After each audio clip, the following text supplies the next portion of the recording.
திருவள்ளூர் மாவட்டத்தில் உள்ள பெரியபாளையத்தில் இயங்கி வந்த இறால் பதப்படுத்தும் தொழிற்சாலையில் கடந்த 21ஆம் தேதி அம்மோனியா வாயு கசிவு ஏற்பட்டது.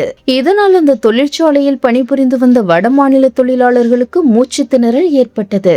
சிலருக்கு வாய் மூக்கில் இருந்து இரத்த கசிவும் ஏற்பட்டது.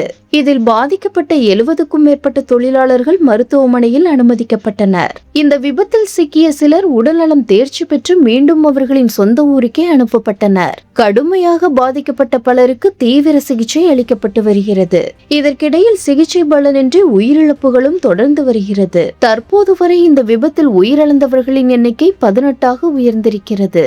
ராஜீவ்காந்தி அரசு மருத்துவமனையில் சிகிச்சை பெற்று வந்த ஒடிசாவைச் சேர்ந்த அலத்தி மகாராணா ஜுவாங்கா தற்போது உயிரிழந்திருக்கின்றார். இந்த அம்மோனியா வாயு கசிவினால் ஏற்பட்ட இறப்புகளின் எண்ணிக்கையானது மக்களிடையே பெரும் அதிர்ச்சியை ஏற்படுத்தி வருகிறது.